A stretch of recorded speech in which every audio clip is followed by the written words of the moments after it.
Sa madaling salita, hindi bebenta yung sa takilya. Walang manunood niyan. Hindi kasi ang layo talaga eh. Sa Bungero, papupunta ngayon dun sa... sa... war on drugs. Anong kalokohan yun? Sana Hindi, bakit ho natin to pinapakita? Kasi nga, sa dami-dami ho ng komento ni Baste, tila ito ang pinag-aksehan ng panahon ni Torre, yung paghahamon niya na suntukan. Hindi niya sagutin yung mga issue na dapat niyang sagutin, tulad ng mga itong kalokohan na idinidikit sa war on drugs. Di ba?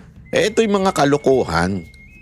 Sana, yan ang mga pinagsasagot. Wala eh. Alam naman natin ng karakas ni Torre. Sana Sa tingin ko, diversionary tactic na naman ito eh. Diversionary tactic. Kailan lumabas itong pagsagot ni Torre? Ha? Kailan lumabas? Ngayon, kahapon lang. Sa bandang tanghali, I think. Or tanghali or hapon. O early in the afternoon. Bakit to? Kasi merong kapalpakang ginawa si Marcos.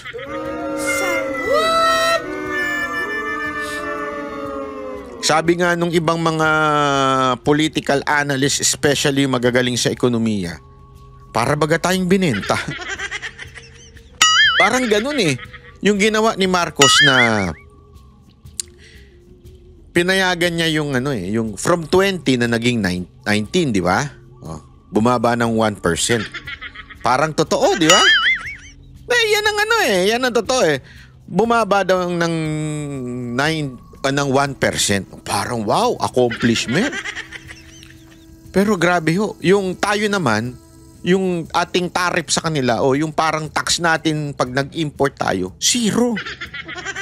Mantakin mo, luging-lugi eh. Sabi nga, kahit saan mong tignang anggulo ito, lugi. O ito, panoorin natin tong balitang to ha. Sa ibang balita, nagkausap na sa White House sa Amerika sina Pangulong Bongbong Marcos at US President Donald Trump.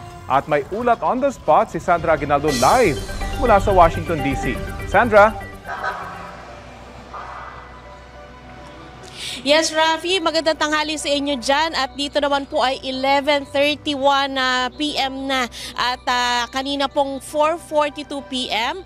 ay umalis na po dito si Pangulong Bongbong Marcos pabalik dyan sa Pilipinas. Ibig sabihin po, 4:42 a.m. dyan sa inyo nung siya umalis dito pabalik na po sa Maynila. At tinawag nga po niya na achievement o tagumpay yung naging resulta ng kanilang pag-uusap ni President Donald Trump ng Amerika, kung saan napagkasunduan na mula 20% tariff ay magiging 19% yung taripa doon sa mga produkto ng Pilipinas na papasok dito sa Amerika. Narito po ang aking mainit na balita.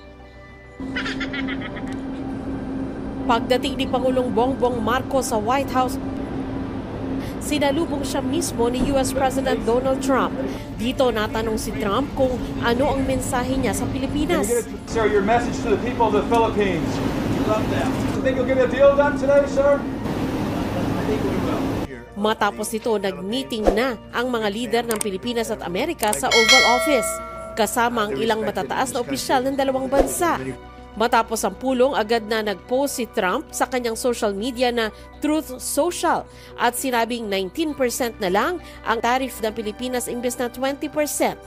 Pero dagdag niya, mag-open market ang Pilipinas at zero o walang taripa ng Amerika sa mga produktong papasok sa Pilipinas. Kinumpirma naman ni Marcos ang sinabi ni Trump sabay paglilinaw na hindi naman sa lahat ng produkto kundi sa ilang sektor lamang mula sa Amerika.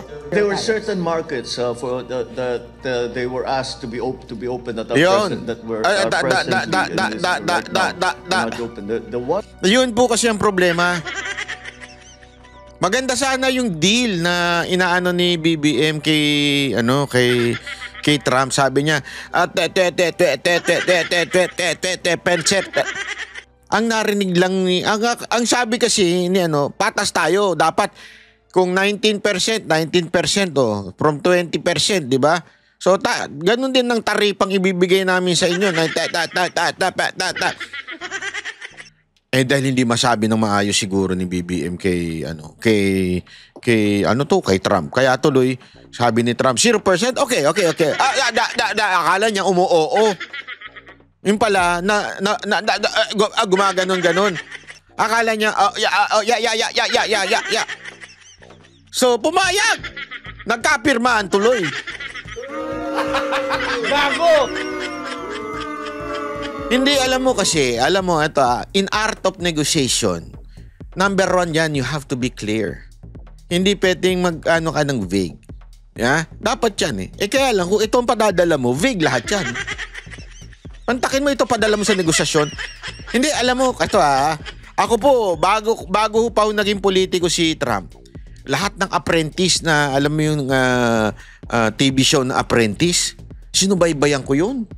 Ilang rin yun, season din yun Ang dami nun Talagang sinubaybayan ko yun. And nabilib ako kay Trump dun. Magaling talaga siya as a businessman, as a negotiator.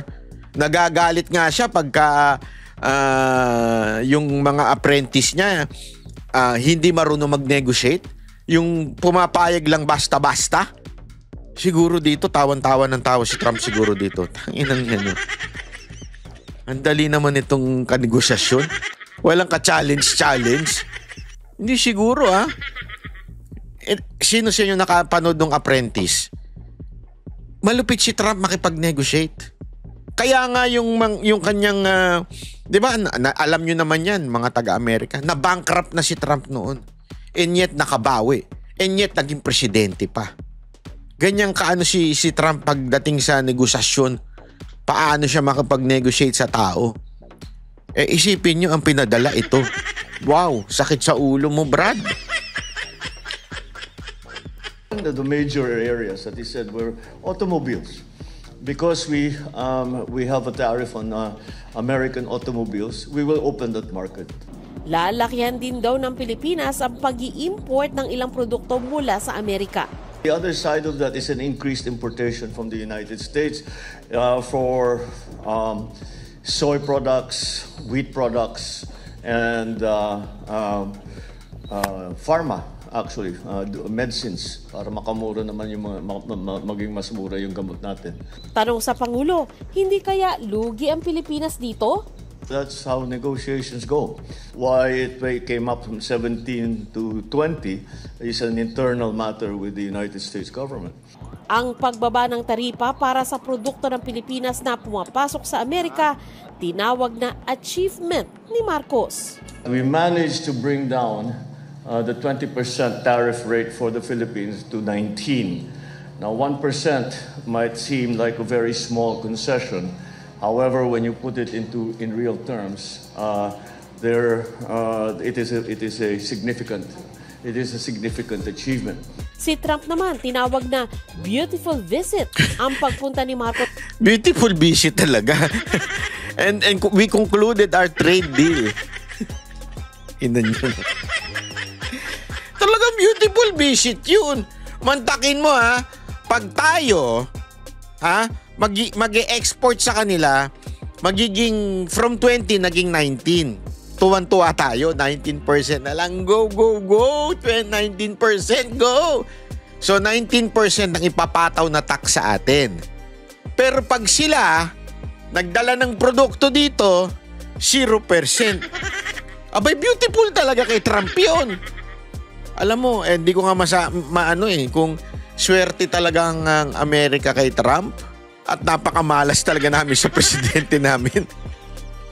Pagtakin mo. Ano ba mangyayari dyan? Isipin mo to, ano ba mangyayari dyan? Simpleng-simple. Hihina talaga ang produkto natin. Kasi, mantakin mo kasi yung mga ini-import naman natin sa Amerika, hindi naman po talaga direkta sa Amerika yun Maging iPhone nga, di ba?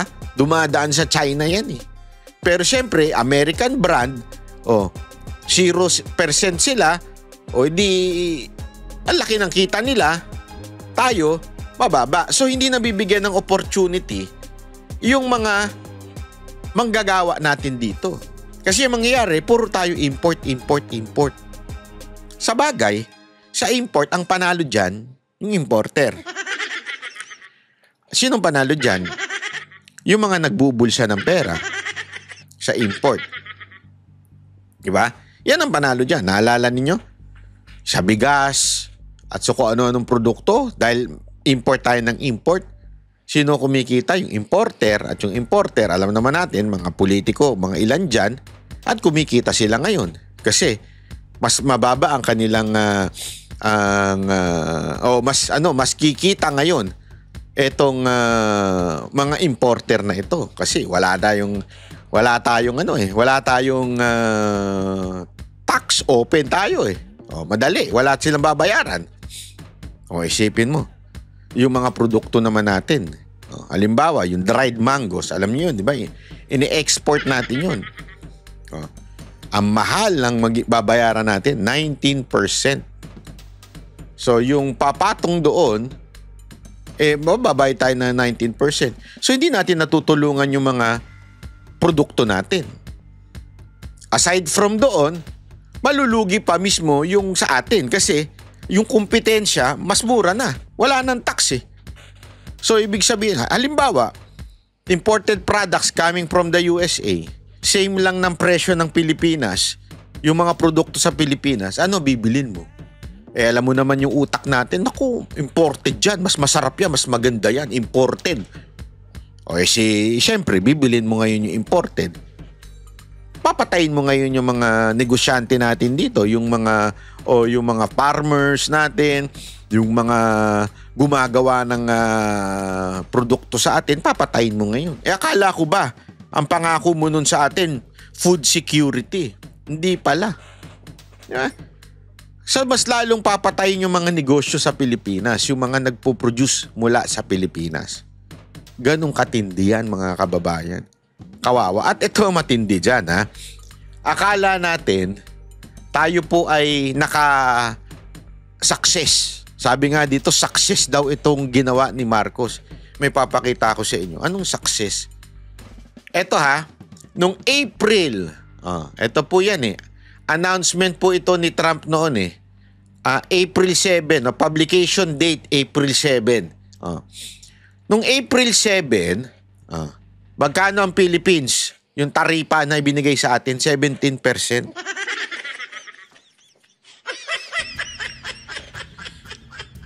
Yung unang labas, anong klaseng negosyasyon ito? Ito, makikita ninyo sa gilid, i-highlight ko. Ayan, nakita ninyo, di ba? Ayan, ayan, tanggalin nga natin to. Ayan. Ito, sa gilid, sa baba ng baba ng Pakistan. Dati, 17% lang ang tax na babayaran natin. Pag tayo ang magdadala ng produkto doon, 17% lang. Ngayon, tuwan-tuwa tayo kasi from 20 naging 19. Pinubudol na naman tayo. Dati nga 17% na. Mas tumaas pa ngayon, 19% na. Anong klaseng negosasyon yan? Anak ng teteng naman, Anong klaseng negosasyon? Hindi po ako yan, ha? Ayan po, mismo yung, ito yan yung front page of Executive Order 14257 ni Trump. 17% lang noong April. Ngayon, naging 19%. Paano naging successful yun? Putang, kakabuisit. Lokohan eh. Lokohan na po ito, mga kababayan. Tas sasabihin ninyo, oy, magandang negosyasyon nyo. Naging 19, from 17 naging 19. Paano naging tumaas Ibig sabihin, tataas yung babayaran natin. Halimbawa, sa 100, sa 100,000, o yung dating babayaran nating tax na 17,000, naging 19,000. Paano naging maganda yun? Paano naging successful yun? Mga animal kayo. Tapos tayo, ipapataw natin. Ano babayaran nilang tax sa atin? Pag pinasok silang produkto dito? Wala. Gago! Kaya nga kahit saan tingnan mong anggulo ito, wag na tayo magpa-economics dyan, anak ng tutsang kalabaw. Talo talaga tayo. Anong klaseng negosyasyon yan? No wonder yung kay pagpatol ni Torre kay Baste mukhang gustong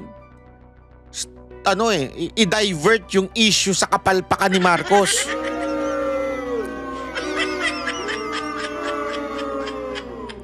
So, eto, tingnan ninyo yung reaction ng mga senador kahit nga mga kaalyado niya iba na.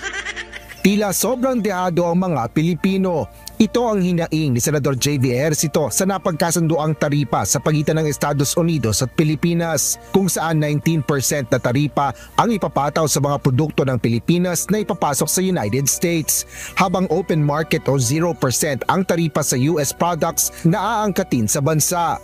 Ayon kay Senador J.V., akala nito ay Little Brown Brothers ang turing ng mga Amerikano sa mga Pilipino. Ngunit alam mo, tama yan Akala ko ba brother? Alam mo, JB, Senator hindi talaga ever tayong tinuring na brother ng Amerika. Kulang na lang halikan natin ng mga puwit niyan para magkabisa Hindi totoo naman yun, mga kababayan. Para tayo, pumunta kayo, ako, may visa ako ng Amerika, wag naman sanang tanggalin. Pero talaga para makakuha ka ng visa, talagang kailangan mong sumunod sa lahat ng iuutos nila, pumila, talagang lahat. Grabe hindi katulad doon sa iba, wala nga na-appearance na Hindi pa tayo brother nun Dito talagang kailangan kang pumila, kailangan ka talagang magtiyaga, maglakad. Kasi bakit ka maglalakad? Kasi walang cellphone dyan So yung parking mo, alayo-layo. So iiwan mo cellphone mo doon, di ba? O hindi ka pwede magpasundo. So kung kahit may driver ka, hindi ka pwede, as in lakad ang aabot mo dyan. Walang mayaman mahirap dyan. Pantay-pantay pagpasok sa embassy ng Amerika.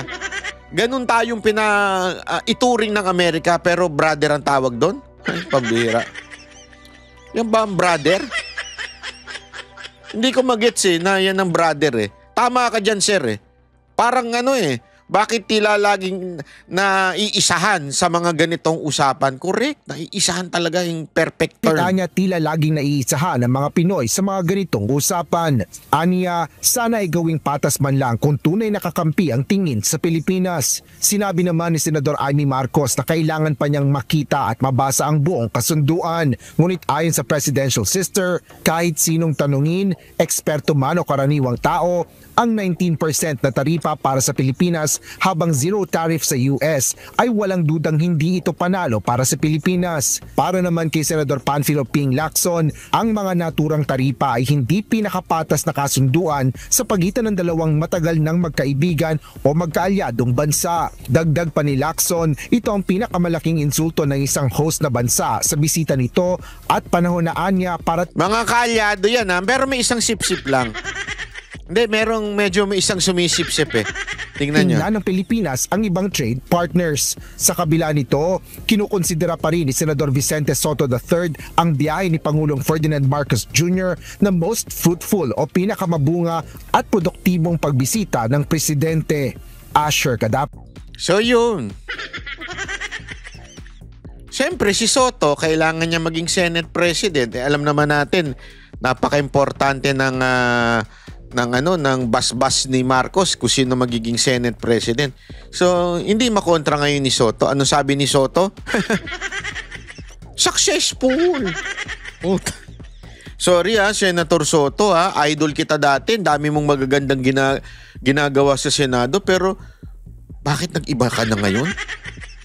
Parang nagbago ka na ngayon Iba na yung yung datingan mo ngayon. Paano naging successful yan, sir? Wala ata makakapagsabing successful yung ganyang klaseng negosasyon. Luging-lugi tayo. Sir, ba't ganun kayo? Ano ba yan? Bumaba tuloy yung tingin ko sa inyo niyan Hindi totoo Bakit naging ganun? Huwag naman. Hindi naman tama po yan, sir. Pag Junior UNTV News and Rescue, Diyos ang aming sandigan, serbisyo publiko ang aming pinahalagahan. Grabe, no?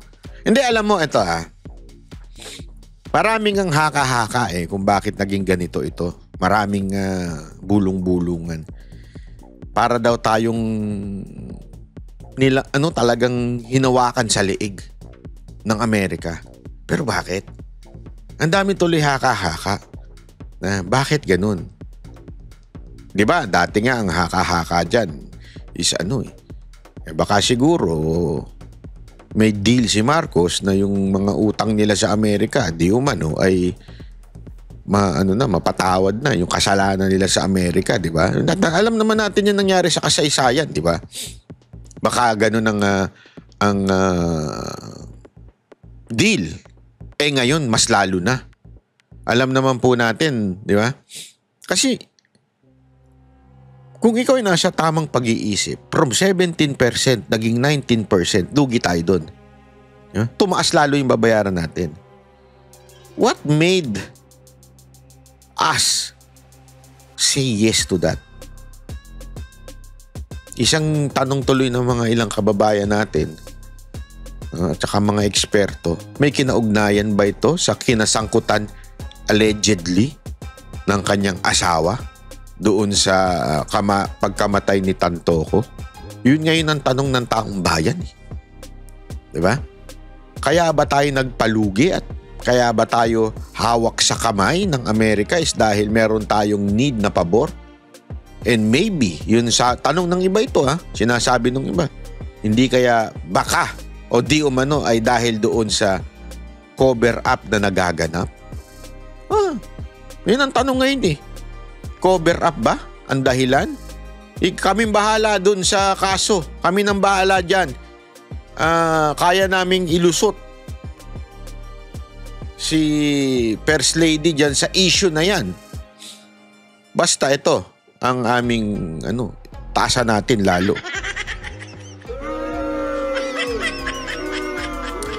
Hindi kasi mga kababayan, supposedly, di ba? Supposedly, if you negotiate, dapat bababa ang babayaran natin. Hindi, tumaas. Hindi lang yun. Open market pa tayo sa kanila. Talagang double whammy, ika nga. Dalawa yung pagkalugi natin. Bakit ganun? Kaya tuloy mga kababayan natin ang tanong, dahil ba ito doon sa alleged involvement ni First Lady doon sa Tantoco's pagkamatay death ni Tantoco? Yan ang tanong ng taong bayan ngayon. Ito ba'y may kinaugnayan doon sa alleged na kasama si First Lady? Di umano? Di ba? Ito na ba ang kapalit nun? Hindi, sa tingin ninyo? Komento kayo dyan sa baba. Ito na ba yung kapalit nun? Di ba? Anak naman ng wewe, oo. Kawawa naman tayo. Kawawa naman po tayo kung sakasakaling ganyan ang talagang magiging siste niyan. It's so sad. Para tayong, sabi nga nila, pasensya na sa term, pero ito ang tunay, ito ang talagang term na dapat gamitin yan. Hawak ba tayo sa bayag ng Amerika? Ako, kung pahawak yung bayag ko sa Amerika. Sa Russian, biro lang. Gago! Hindi, yun ang tanong ngayon ng mga Pilipino Ganun na ba? Ganun na ba ang system ngayon?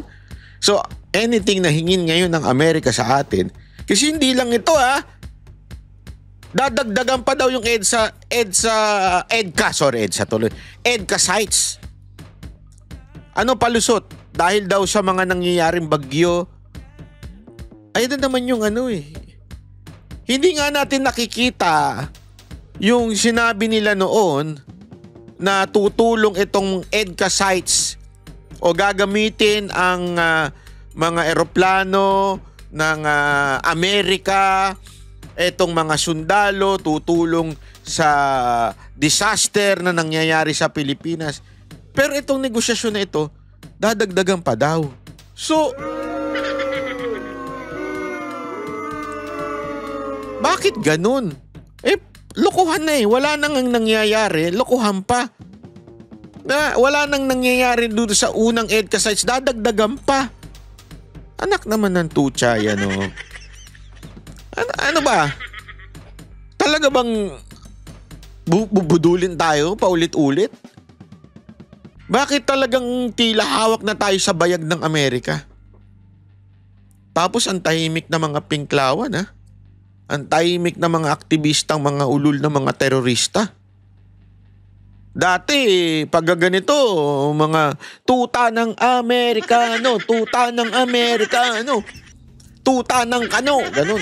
Ngayon, wala. Grabe, pera-pera na lang talagang ang usapan ngayon, ano? Sa bagay, kung gusto silang tanggalan ng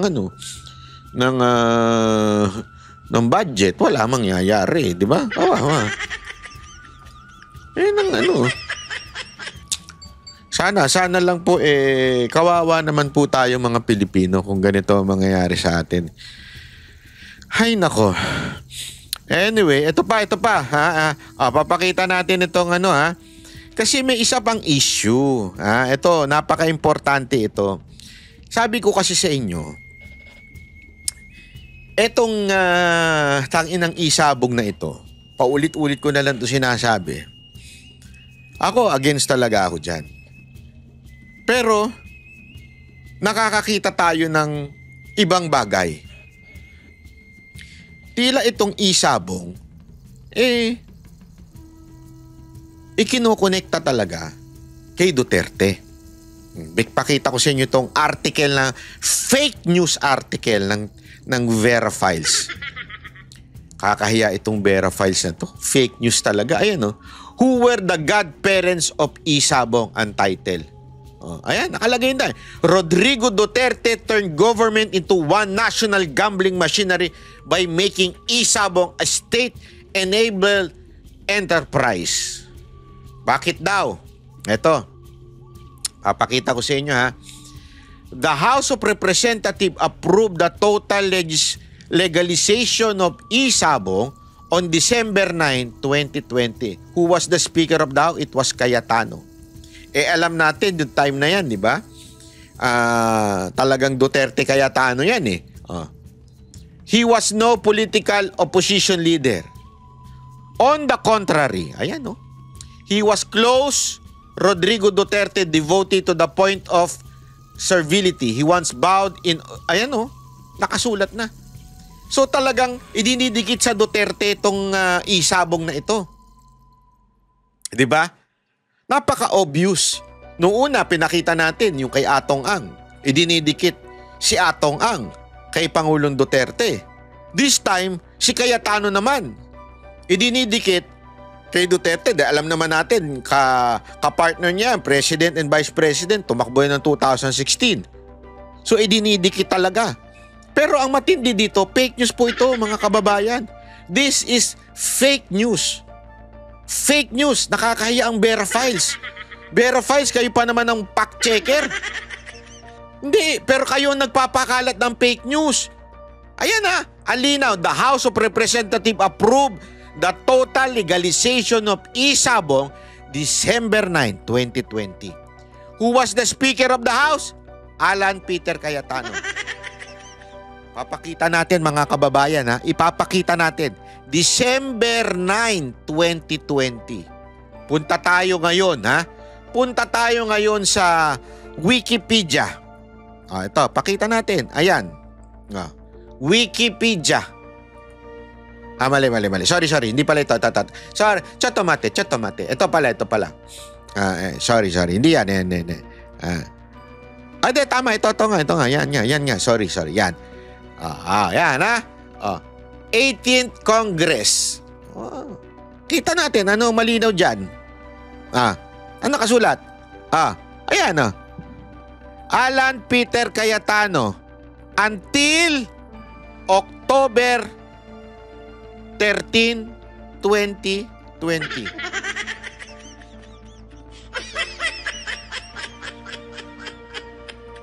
Ano daw? Hanggang kailan? October 13, 2020. Siya naging speaker. After nun, si Velasco na. From October 13, 2020. Pataas. Ang linaw po niyan dito until October 13, 2020. Ano sabi ng Vera Files, the fake news peddler? Ayan. December 9, 2020.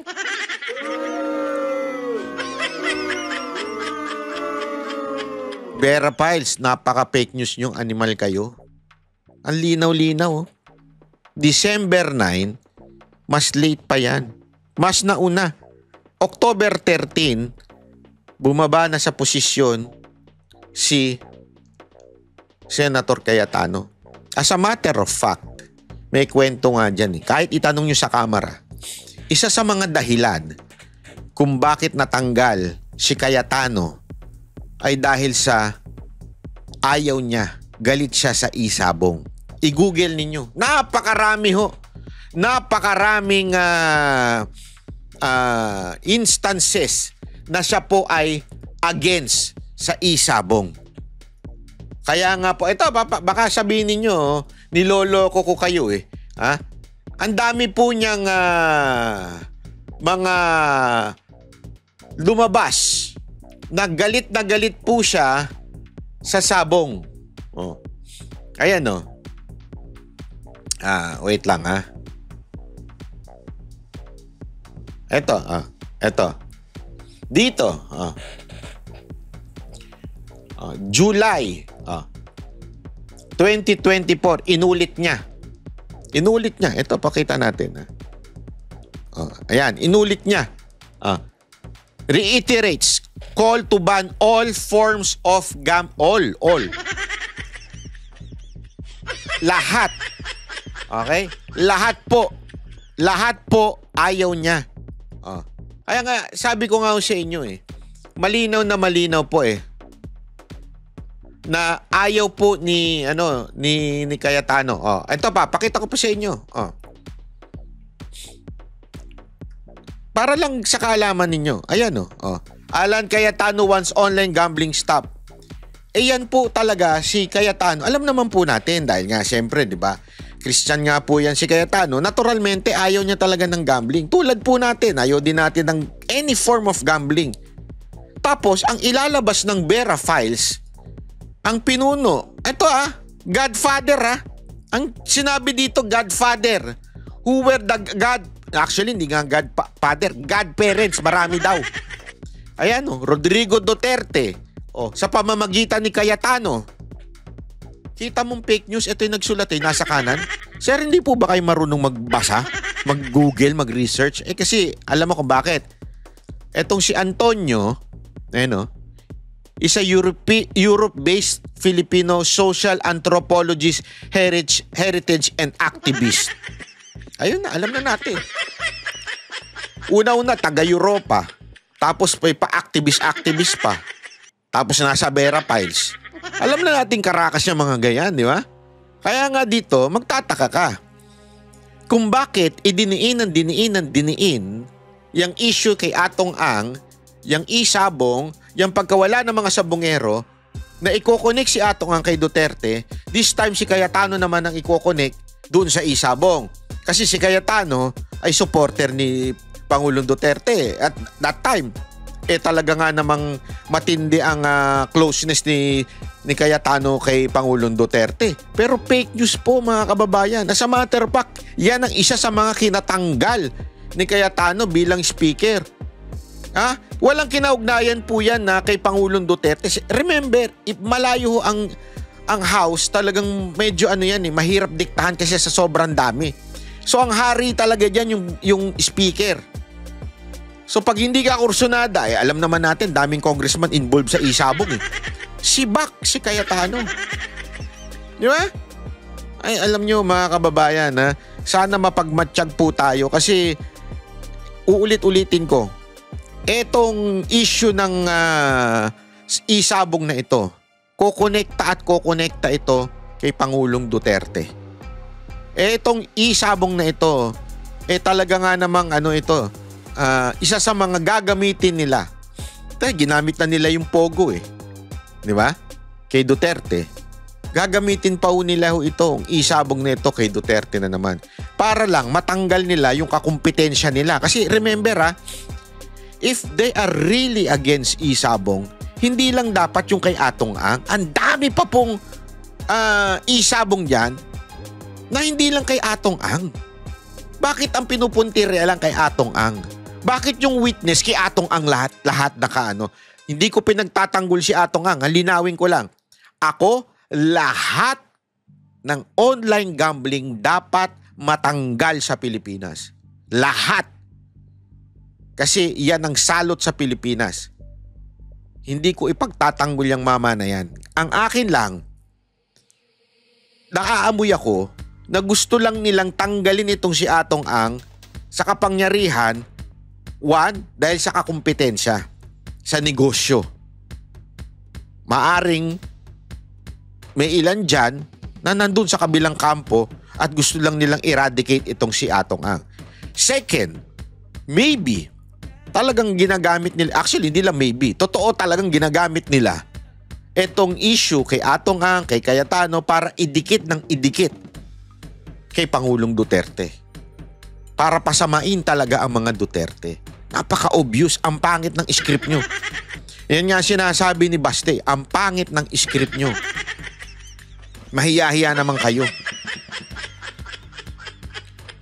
Alam mo mga kababayan na ito'y dapat nating bantayan. Delikado ho itong ganitong klaseng ginagawa ng gobyerno na ito. Bakit? Kasi pag tayo hindi nagsalita, itong kasamaan ay lalong talagang malaya nilang gagawin. Palpak na nga ang ginawa ni Marcos, tatapalan pa nila ng suntukan ni Torre. Diba? Huwag tayo malihis. Hoy, Marcos, palpak ka. Palpak ka dyan sa lintik mong taripa. Huwag mong ilihis kapamamagitan ni Torre. Ito naman si Torre, sumasakay na naman para malihis talaga issue eh. Akala mo malilihis? Hindi. Nandito kaming mga social media, babantayan namin yan. Kapalpakan nyo sa gobyerno. At itong kapalpakan nyo dito. At pilit ninyong idinidikit itong isabong kay Duterte. Yari talaga kayo, babantayan namin kayo, akala ninyo ha? Hindi, baka kasi akala nila kung kaya nilang bayaran ang lahat ng mainstream media, ang social media hindi nila kayang bayaran yan. Lahat kami dito independent, kaya nga pansinin mo, iba-iba kami ng tono iba-iba kami ng sinusuportahan kasi nga, hindi kami mababayaran. Bakit? Kasi ang nagbabayad sa amin yung nanonood sa amin. Kaya mga kababayan, kung maaari, magpa-member na kayo. Sabay ganun? Ano to, scam? Hindi, alam mo, yan ako Ano na ako sabi nga, sa buhay, eto mga kababayan ito ang lagi kong inilalagay sa utak ko. Walang masamang mangarap. Walang masamang mangarap. Tayong mga kababayan, dapat tayo nangangarap sa buhay. Pero iba ang mangarap na nagiging gahaman. Matuto kang mangarap, pero matuto ka rin maging satisfied. Kasi pag hindi ka nasasatisfy, gusto mo pagarbo ng pagarbo ang buhay mo, maggagawa ka ng mga bagay na hahabulin mo pera. Kasi kailangan masustentuhan yung kapritsyohan mo sa buhay, yung luho mo sa buhay. Diba? Gusto mo lagi ka nagkukrus. Yan. Gusto mo nag-iikot ka ng ibang bansa. Wala kang pera. So, magpapabayad ka na lang para atakihin yung di ba? Yung kahit kapwa mo, atakihin mo na. Kahit kasama mong supporter, atakihin mo na sa ngalan ng pera. Kaya wala ng prinsipyo. Tayo, natin yan Yan ang aking binabantayan palagi. Huwag ka nang humangad pa.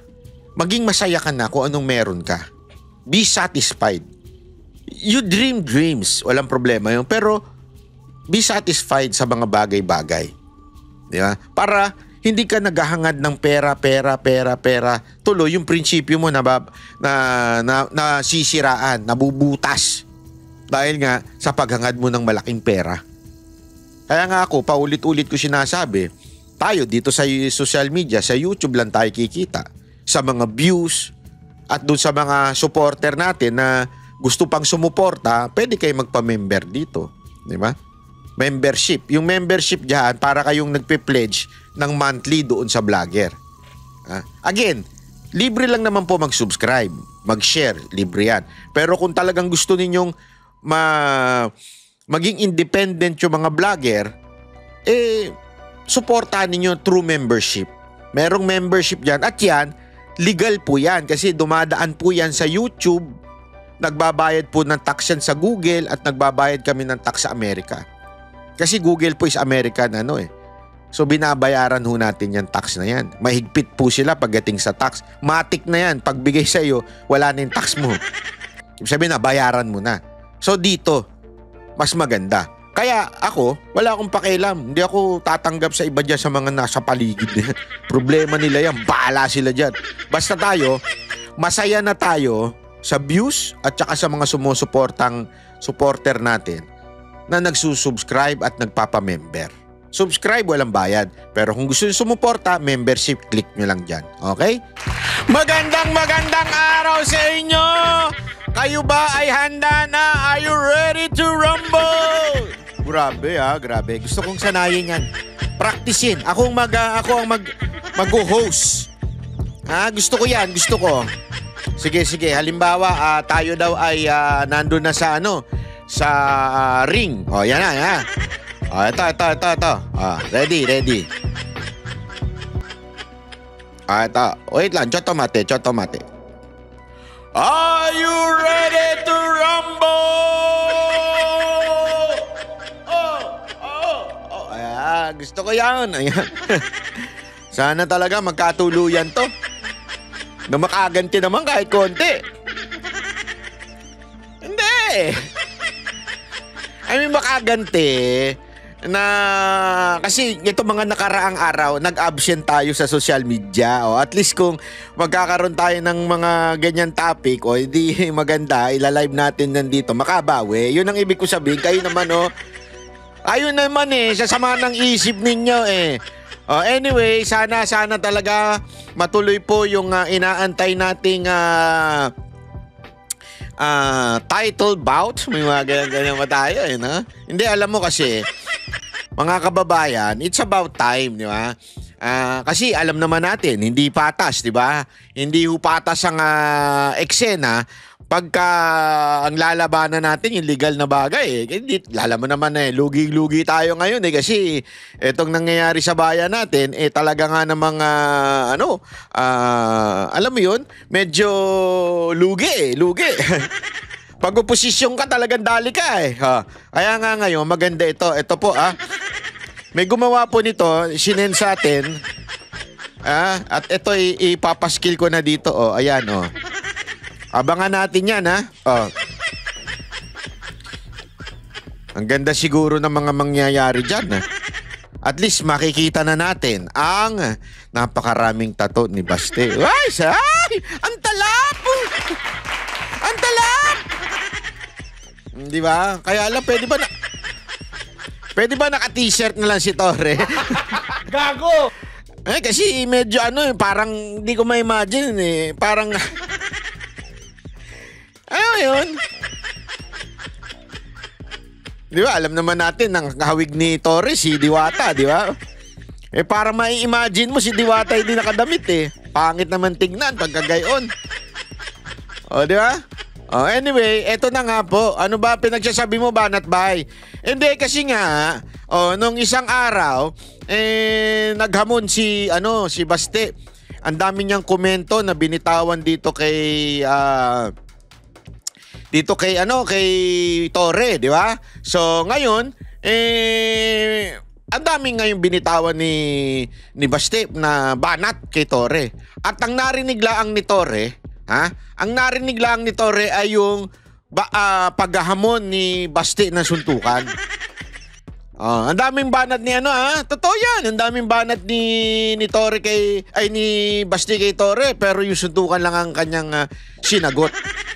Ito nga yung sagot ni Torre. Pakinggan Pakinggan natin itong paano ako feeling ko napikon si Torre. Hindi, feeling ko lang Feeling ko napikon si Torre kaya siya sabi niya, sige na nga, suntukan na nga. Sabi ko, yan ang tinatawag na dahil sa sabi nga nila, pag ikaw galit, pag ikaw ay may hindi po tama ang iyong kalagayan emotionally. Huwag ka magdidesisyon, baka ikapahamak mo yan. Baka mamaya basag na nga yung mukha mo, bababasag pa. O, di ba? O, panoorin natin ito. O, tingnan ninyo, ha? O. Mayor Baste Duterte ng suntukan. Ano ang sagot niyo, sir? Mga urat talaga kayo eh. Pero tama na. Ano sabi niya? Mga urat talaga kayo? Tama ba yun? Tama ba yun narinig ko na mga urat talaga kayo?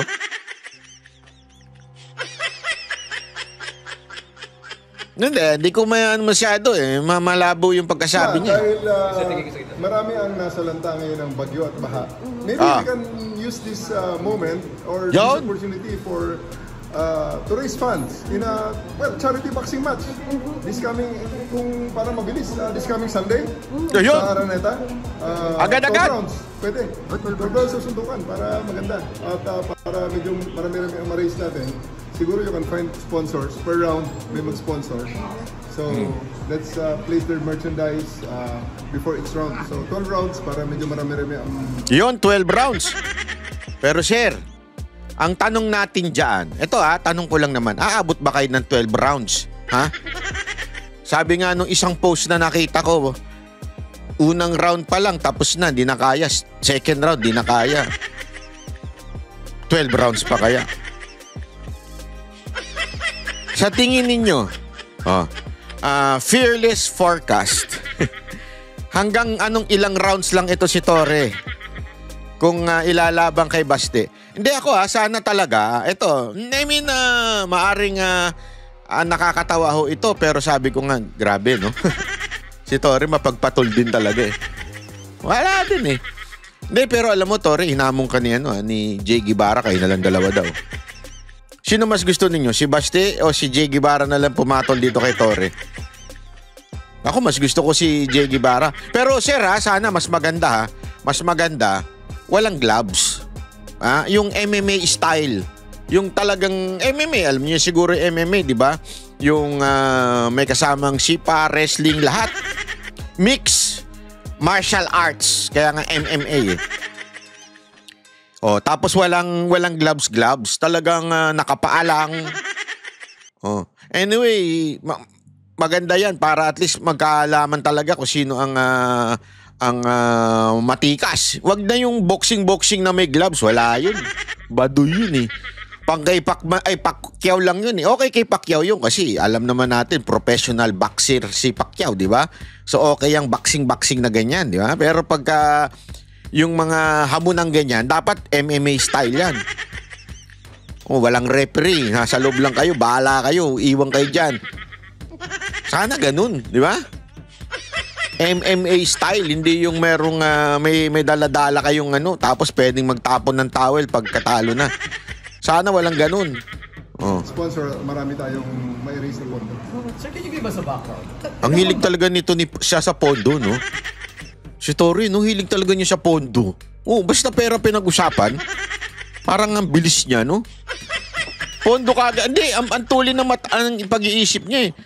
Tara, gawin natin to, tapos mag-raise tayo ng funds. Alam mo ko ako sa'yo, magpasulisit ka dun sa mga vlogger na magaling magpalusulisit. Paano ba yung nangyari?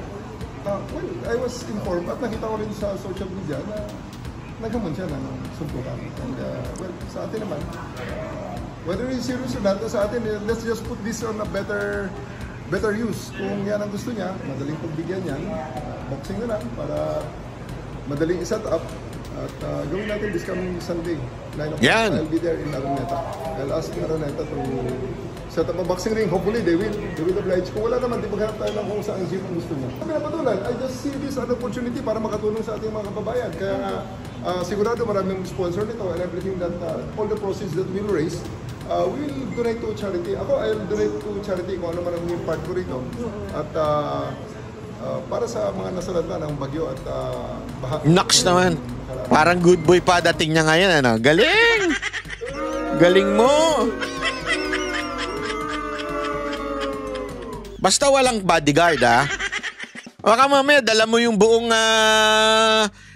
departamento ng PSG mo, ay ng mga PSPG mo. Dapat walang bodyguard. Walang ganun. Talagang iwan lang lahat ng baril sa labas, iwan ang lahat ng tauhan sa labas, audience lang, ikaw at si Basti lang. Walang bodyguard. Kasi alam naman natin, hawak ni Torre ang lahat ng kapulisan, di ba? Sir, kung Sunday na, may time pa ba para mag-practice? Hindi naman kailangan, sa tingin ko naman, charity boxing match, kung magkasakitan, konti lang yan. Unless, lakasan lang ng loob yan. Sa akin naman. Pangako mo yan, ha? Sir, ha? Pangako mo yan. Baka biglang umatras ka kasi alam mo, may iba na naghahamon sa'yo ngayon. Mamaya papakita ko sa inyo kung sino yung naghahamon, ha? Pagmumukha nito, kahit basagin mo, walang kwenta, eh. Basag na talaga, eh. Well, pareho na naman kami siguro walang practice. Or baka kung nag-practice siya, okay lang din. Let's see. Pero sir, Chip, kailangan mo mag-practice? Bukas, I'll just hit the gym a short while. Mga siguro 9 o'clock. Tingnan ko lang dyan sa ating PNP gym. Chip, Fearless Sport. Tinatawa na ka nung balalay mo sa likod. Sir, tinatawa na ka ng mga balalay mo sa likod. Fearless Sport ka, ilang rounds? 12 rounds para marami tayong Hindi nga yun ang tanong, fearless forecast. Ilang rounds? Ibig sabihin nun, sir, ang tanong, ito naman si sir, talaga nga naman eh. Ibig sabihin, ano sa tingin mo, ilang rounds lang yung kalaban mo, ganon. Ilang rounds lang tatagal siya yung kalaban mo. Ang sagot mo, hindi, 12 rounds. Sir, ang pinag-uusapan, fearless forecast mo, ibig sabihin, hanggang kailan lang, hanggang sa tingin mo, papatumba mo na yung kalaban mo. Hindi yung kung ilan talaga yung rounds. Pambira kay sir, ang gulo-gulo nyo kausap. Parang marami tayong ma-raise na pondo. After this, are you hoping na matulungan na itong banatan ninyo lang yung banatan sa social media? On my part naman, nothing personal with it. It's just, really, it's natutunan. Just so very good opportunity to raise funds for charity. What if sir bigla siyang umatras? Siya lang ba? Sa kanya yun. He was the one who issued the challenge. Sa atin naman, tinatanggap naman. Ayan, ito. May papakita tayo, ha. Meron naghamon din dito kay Torre at makikita natin ito. Chotomate. Ayan. Naku po, ayan, pagbumuka na yan, no? General Torre. Shucks. Kita mo yung pagbumuka na yan? Naku po. Wait lang, ha? Chotomate. Ayan, may naghamon sa'yo. Torre, dapat ito na lang ang tanggapin mo. Ako, mas gusto ko ito kalaban niya. Match sila dito. Ito, pakinggan nga natin kung ano naman sinasabi nitong gagon to. Pasok! Yun, shoutout kay General Torre. Kasi parang nangihinayang kami kay Baste. Pag siya yung lalaban sa'yo. Siguro mas maganda kung ako na lang, napag-usapan na rin namin ng Banateros na ako na lang yung lalaban sa'yo. Kasi Sabado na yun eh. Ay Linggo na yun, malapit na yun. Baka wala na makuha ang ticket si Basti nun. Tama yun. Napag-usapan namin yan ng Banateros.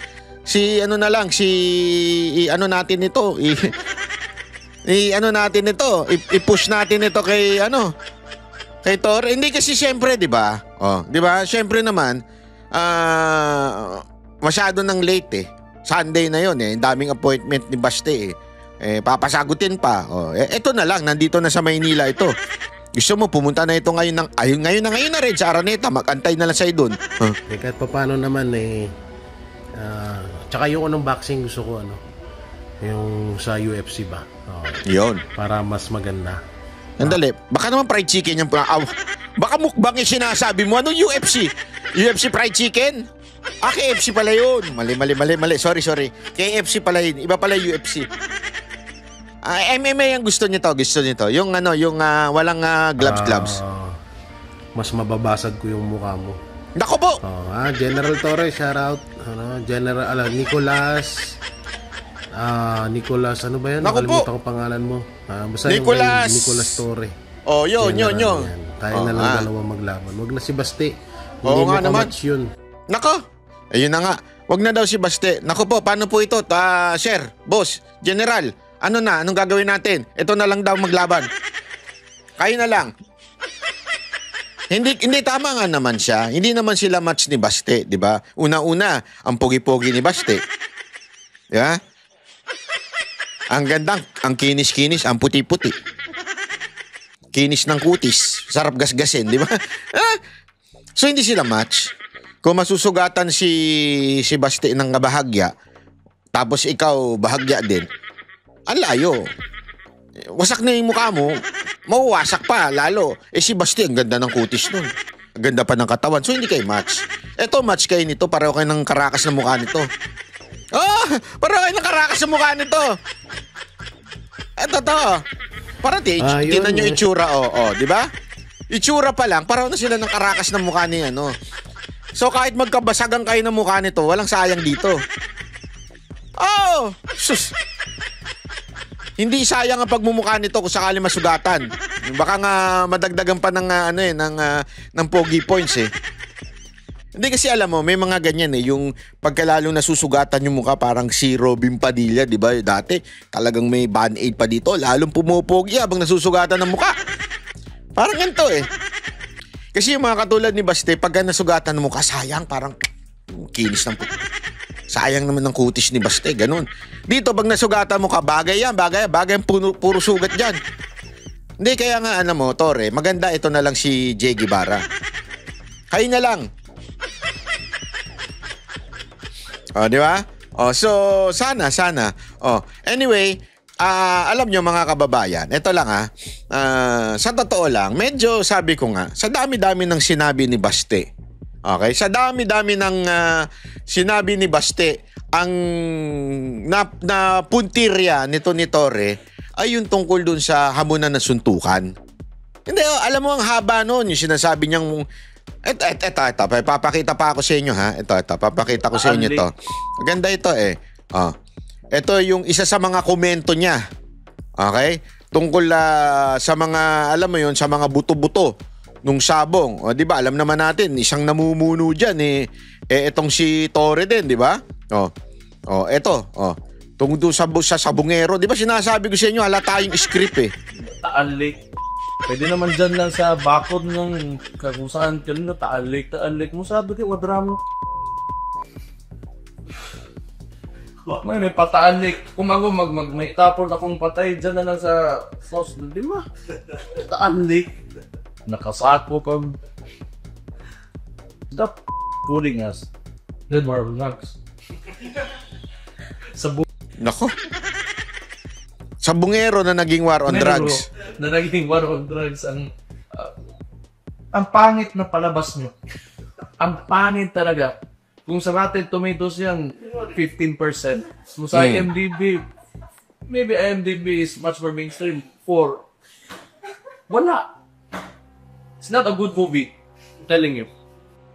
Flop ba? Flop. Gago! Hindi, di ba patuloy na sinasabi natin with regards to sa sabong eh. Ayan yung medyo nakakaduda kasi. Di ba? Nakakaduda yung mga, sabi nga ni Baste, bakit mo nga naman itatapon pa dun sa Taal wherein it's public, mas makikita, di ba? Bakit hindi mo, kasi sa totoo lang, may ano na eh, meron ng connotation doon, di ba? Na doon talaga tinatapon yung iba't ibang patay, ganyan-ganyan. Tapos doon mo pa itatapon, edi para bagang masyado mo namang given na, para mong ibinigay na kung ikaw yung killer, di ba? Sana ipesto mo doon sa wala pa, para at least hindi talaga mahahanap. Di ba? Walang makakahanap kasi hindi ba common yun na dito itatapon yung ano. Yun ang sinasabi ni Baste. Hindi po ako nagsabi noon, si Baste. Pero gayon pa man, yung i-connect pa sa war on drugs, itong sabong na ito, ang pangit talaga ng script.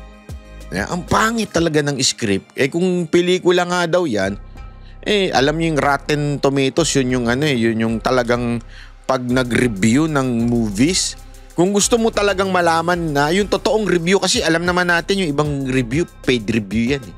Uso naman yan, may payola. Kahit lalo na sa Pilipinas. Yung mga reporter natin dito sa Pilipinas, lalo na sa showbiz, grabe payola dyan. Binibili mga awards dyan. Grabe ho dyan. Kaya nga, etong sinasabi, yung Rotten Tomatoes na website, yan talaga yung nagre-review ng independent. Pagka gusto mo talaga malaman kung ang isang pelikula maganda o hindi ang istorya, punta ka dyan sa Rotten Tomatoes. Yan, makikita mo talaga yung tunay na review na ginagawa ng mga critics sa isang pelikula. Kaya nga ako sabi niya, kung sa Rotten Tomatoes yan, 15% lang yan. Sagwa, no?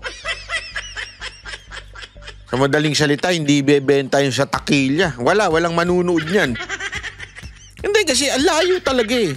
Sa Bungero, papupunta ngayon dun sa